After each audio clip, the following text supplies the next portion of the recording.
জামালপুরের জোগ্রাম অঞ্চলে 5টি ঠান্ডা জলের প্রকল্পের উদ্বোধন করা হয়। এরই সাথে পঞ্চায়েতের মিটিং রুমের এবং পঞ্চায়েতের সৌর বিদ্যুৎ প্রকল্পের উদ্বোধন হলো আজ। উদ্বোধন করেন জামালপুরের তৃণমূলের ব্লক সভাপতি তথা পঞ্চায়েত সমিতির পূর্ত কর্মাধ্যক্ষ মাহমুদ খান।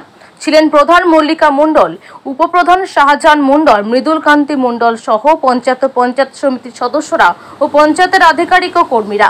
পরে এসে যোগদান করেন বিধায়ক অলোক কুমার মাঝি। মাহমুদ খান বলেন, ঠান্ডা জলের প্রকল্পগুলি প্রত্যেকটিতে প্রায় 3,34,000 টাকা করে খরচ হয়েছে। এছাড়াও মিটিং হলের জন্য আনুমানিক 4 লক্ষ, সৌরবিদ্যুৎ প্রকল্পের জন্য আনুমানিক 7 লক্ষ টাকা খরচ হবে বলেও তিনি জানান। তিনি এলাকার মানুষদের উদ্দেশ্যে বলেন, রাজ্যের মুখ্যমন্ত্রী মমতা বন্দ্যোপাধ্যায় সরকারের উন্নয়ন রাজ্যের প্রতিটি গ্রামে, প্রতিটি পাড়ায় পৌঁছে দিয়েছেন। এই যে ঠান্ডা পানীয় জলের যে ব্যবস্থা করে দেওয়া হলো, তা বজায় রাখতে হবে না, রক্ষণাবেক্ষণ করতে হবে সাধারণ মানুষকেই। তিনি পঞ্চায়েতে গিয়ে সকল সদস্যদের নিয়ে বৈঠক করেন এবং নতুন তৈরি হওয়া মিটিং রুমের প্রশংসা করেন। বিধায়ক অলোক কুমার কুর্মা মাঝি বলেন, রাজ্যের সমস্ত উন্নয়ন পঞ্চায়েতের মাধ্যমেই কার্যকর হয়।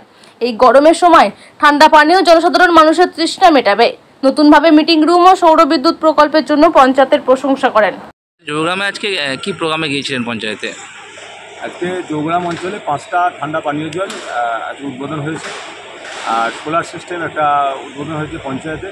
আর যে পঞ্চায়েতের রুম উদ্বোধন হয়েছে, সেখানে সব খরচা হিসেবে প্রায় 25 লক্ষ টাকা ব্যয়, সরকারি ব্যয় টোটালি আজকে 5টা, 6টা, 7টা প্রকল্প হয়েছে।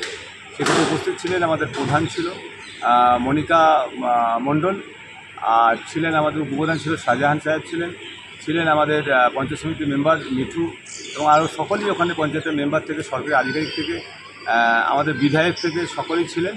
উদ্বোধন করলাম এবং এলাকার মানুষ অত্যন্ত খুশি। তাই যাতে এলাকার মানুষের কাছে আমাদের আবেদন, সরকারি যে প্রকল্প যেমন সরকার তৈরি করে দেয়, দেখভালের দায়িত্ব আপনাদের, সেক্ষেত্রে অত্যন্ত এলাকার মানুষ খুশি। সেই জন্য আজ উদ্বোধন হয়েছে।